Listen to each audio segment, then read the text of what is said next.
Hello friends, GST போர்ட்டலில் composition tax பேயர்ஸ்க்கு ஒரு advisory கொடுத்துருக்குறாங்க. அதை பற்றி தான் இந்த வீடியோவில் பார்க்க போகிறோம். காம்போசிஷன் டேக்ஸ் பேயர்ஸ் எல்லாத்துக்குமே நெகட்டிவ் லையபிலிட்டி அப்படின்ட்டு ஒரு லெட்ஜர் இருக்கும்.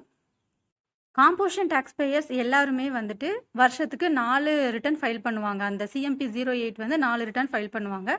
ஆனுவல் ரிட்டர்னான ஜிஎஸ்டிஆர் 4 வந்து மேண்டேட்ரியாக ஃபைல் பண்ணும். ஸோ டோட்டலாக ஒரு ஃபினான்ஷியல் இயருக்கு வந்து அவங்க 5 ரிட்டர்ன் ஃபைல் பண்ணுவாங்க. ஒரு ஜிஎஸ்டிஆர் 4 4 சிஎம்பி 08 ரிட்டர்ன் வந்து ஃபைல் பண்ணுவாங்க. இது வந்து actual rule. Next reason for negative liability in GSTR 4. நீங்கள் ஒவ்வொரு சிஎம்பி 08 அதாவது 3 மாதத்துக்கு ஒருக்கா ஃபைல் பண்ணக்கூடிய அந்த சிஎம்பி 08ல் வந்து நான் இவ்வளோ சேல்ஸ் பண்ணியிருக்கிறேன், இவ்வளோ டேக்ஸ் லையபிலிட்டி நீங்கள் மொத்தமாக போடுவீங்க. அது வந்து 1% அல்லது 2%, 6% நம்ம பிரித்து கொடுக்க மாட்டோம். டோட்டலாக இவ்வளோ சேல்ஸு இவ்வளோ அப்படின்னு சொல்லிட்டு டேக்ஸ் லையபிலிட்டியை நம்ம போடுவோம். ஜிஎஸ்டிஆர் 4ல் டேபிள் 6 அப்படின்னு சொல்லிட்டு ஒரு டேபிள் இருக்கும். அதில் வந்து மேலே ஃபுல்லாக இன்வெர்ட் சப்ளைஸ் இருக்கும், கீழே வந்து அவுட்வெர்ட் சப்ளைஸ் இருக்கும். இந்த இடத்துல வந்து நம்ம மொத்தமாக போடக்கூடாது. 0%க்கு எவ்வளோ, 1%க்கு எவ்வளோ, 2க்கு எவ்வளோ, 6க்கு எவ்வளோன்னு பிரித்து நம்ம கொடுக்கணும். இந்த டீட்டெயில்ஸ் டேபிள் 6ல் வந்து ஆட்டோ பாப்புலேட் ஆகாது. நம்ம தான் வந்து மேனுவலாக கொடுக்கணும். நிறைய டேக்ஸ் பேயர்ஸ் வந்து இதை வந்து கொடுக்காமலேயே ஆட்டோ பாப்புலேட் ஆகாததுனால இதை வந்து இக்னோர் பண்ணிவிட்டு ஜிஎஸ்டிஆர் 4 வந்து ஃபைல் பண்ணிடுறாங்க.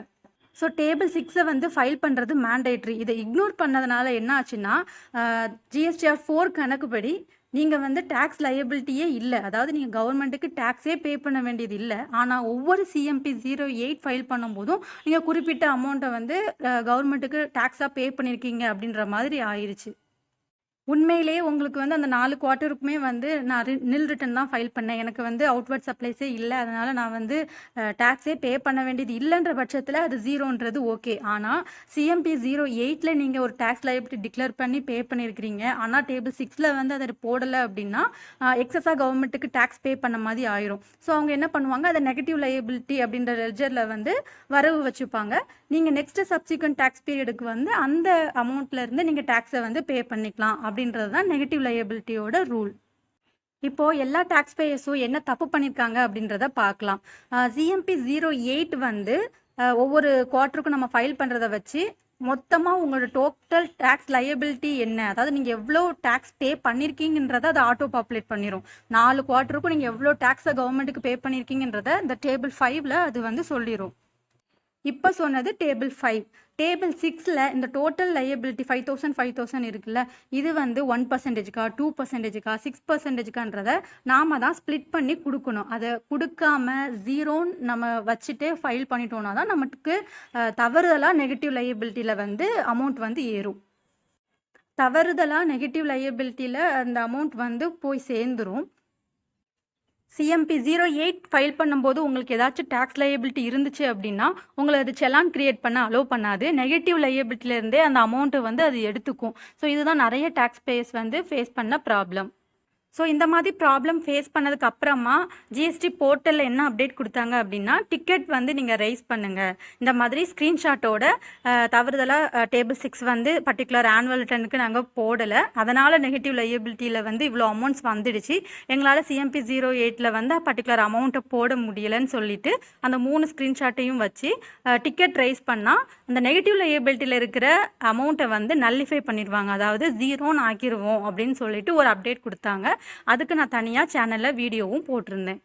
ஸோ என்ன தான் டிக்கெட் ஜென்ரேட் பண்ணி கம்ப்ளைண்ட் ரிஜிஸ்டர் பண்ணால் கூட அந்த அமௌண்ட் வந்து 0 ஆகலை. ஸோ அதுக்கடுத்த சிஎம்பி 08 ஃபைல் பண்ணும்போதும் நெகட்டிவ் லையபிலிட்டிலேருந்து தான் அமௌண்ட் போச்சு.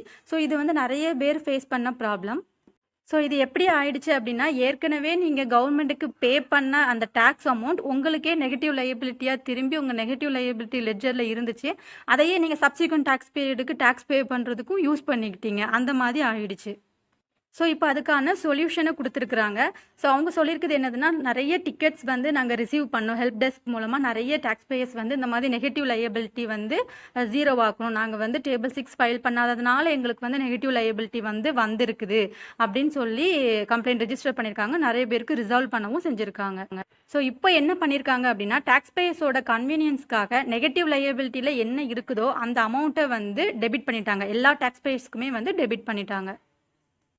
முன்னாடி சொன்ன மாதிரி ஏற்கனவே நீங்கள் பே பண்ண அந்த அமௌண்ட்டை தான் நெகட்டிவ் லையபிலிட்டியாக உங்களுக்கு வந்திருக்கு. அதை வச்சு தான் நீங்கள் சப்சிக்வெண்ட் டேக்ஸ் பீரியடுக்கு சிஎம்பி 08க்கான டேக்ஸ் லையபிலிட்டி எல்லாம் பே பண்ணியிருக்கிறீங்க. ஆனால் நீங்கள் அவங்க நோட்டீஸ் பண்ணது என்னதுன்னா, பே பண்ணிட்டீங்க ஓகே. அப்போ அந்த பர்டிகுலர் அமௌண்ட்டை வந்து நீங்கள் கேஷ் லெஜரில் கிரியேட் செலான் போட்டு நீங்கள் வச்சாதான் அந்த அமௌண்ட்டை அவங்களால டெபிட் பண்ண முடியும். நீங்கள் கேஷ் லெஜர்லேயும் செலான் கிரியேட் பண்ணி எந்த அமௌண்ட்டும் போடலை அப்படின்னா அவங்களுக்கு போக வேண்டிய டேக்ஸ் வந்து கவர்மெண்ட்டுக்கு போயிருக்காது.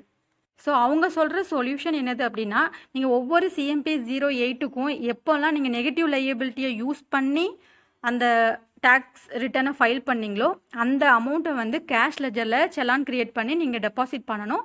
அவங்க வந்து அதை டெபிட் பண்ணிப்பாங்க அப்படின்னு ஒரு இன்ஸ்ட்ரக்ஷன் கொடுத்துருக்குறாங்க. ஸோ நீங்கள் வந்து சிஎம்பி 08 ஃபைல் பண்ணும்போது நெகட்டிவ் லையபிலிட்டியை யூஸ் பண்ணி தான் ஃபைல் பண்ணியிருக்கிறீங்க. ஆனால் பர்டிகுலர் அமௌண்ட்டை அந்த டைமே கேஷ் லெஜரில் நீங்கள் போட்டிருக்கீங்கன்னா அவங்க டெபிட் பண்ணிப்பாங்க. போடாதவங்களுக்கு என்ன ஆகும், அதை எப்படி கண்டுபிடிப்பாங்கன்னா, உங்கள் கேஷ் லெஜரோட பேலன்ஸ் வந்து நெகட்டிவில் போயிடும். எக்ஸாம்பிள், ஒரு சிஎம்பி 08 ரிட்டர்னுக்கு வந்து 2000 லையபிலிட்டி. ஆனால் நீங்கள் நெகட்டிவ் லையபிலிட்டி ஸ்டேட்மெண்ட்டை யூஸ் பண்ணி அந்த 2000 பே பண்ணிட்டீங்க. இன்னும் டெபாசிட் பண்ணலை 2000 அப்படின்னா, உங்கள் கேஷ் லெஜர்லேயும் அமௌண்ட் இல்லை அப்படின்னா 0ல் இருக்குன்னா -2000 போகும். நீங்கள் வந்து கேஷ் லெஜரில் அமௌண்ட் போட்டதுக்கப்புறம் தான் அது அவங்களுக்கு ரிசீவ் ஆனதுக்கப்புறம் தான் உங்கள் கேஷ் லெஜர் வந்து அப்டேட் ஆகும். இன்னொரு கேஸ் இருக்குது. இந்த நெகட்டிவ் லையபிலிட்டி எதுக்காக அப்படின்னா, உண்மையாகவே நான் கவர்மெண்ட்டுக்கு வந்து 1000 தான் பே பண்ணணும். ஆனால் நான் வந்து 2000 பே பண்ணியிருக்கிறேன், எக்ஸஸாக பே பண்ணியிருக்கேன்னா அதை தான் வந்து நெகட்டிவ் லையபிலிட்டி லெஜரில் வந்து அவங்க வரவாக வச்சுருப்பாங்க. நெக்ஸ்ட்டு சப்சிக்வெண்ட் டேக்ஸ் பீரியடுக்கு நீங்கள் அதை வச்சு பே பண்ணிக்கலாம். ஆனால் இப்போ வந்து எல்லா டேக்ஸ் பேயர்ஸ்க்குமே நெகட்டிவ் லையபிலிட்டியை வந்து 0 ஆக்கிட்டாங்க. உண்மையாகவே உங்களுக்கு வந்து எக்ஸஸாக நீங்கள் டேக்ஸ் கவர்மெண்ட்டுக்கு பே பண்ணி அது உங்களுடைய நெகட்டிவ் லையபிலிட்டி ஸ்டேட்மெண்ட்டில் இருந்து அதை வந்து அவங்க நல்லிஃபை பண்ணியிருந்தாங்க அப்படின்னா நீங்கள் அதை வந்து ரீஃபண்டாக கிளைம் பண்ணிக்கலாம். RFT 01 வச்சு கிளைம் பண்ணிக்கலாம்னு சொல்லியிருக்கிறாங்க. கூகுள் ப்ளே ஸ்டோரில் ஜிஎஸ்டி இன்ட்ரெஸ்ட் கால்குலேட்டர் ஜிஎஸ்டி இன் தமிழ் ஆப் அவைலபிளாக இருக்குது. லிங்க்கை டிஸ்கிரிப்ஷனில் கொடுக்குறேன், வேணும்னா டவுன்லோட் பண்ணி யூஸ் பண்ணி பாருங்கள். சேனலை இன்னும் சப்ஸ்கிரைப் பண்ணலன்னா மறக்காமல் சப்ஸ்கிரைப் பண்ணிடுங்க. டவுட்ஸ் இருந்தால் கமெண்ட் செக்ஷனில் கேளுங்க. தேங்க்யூ.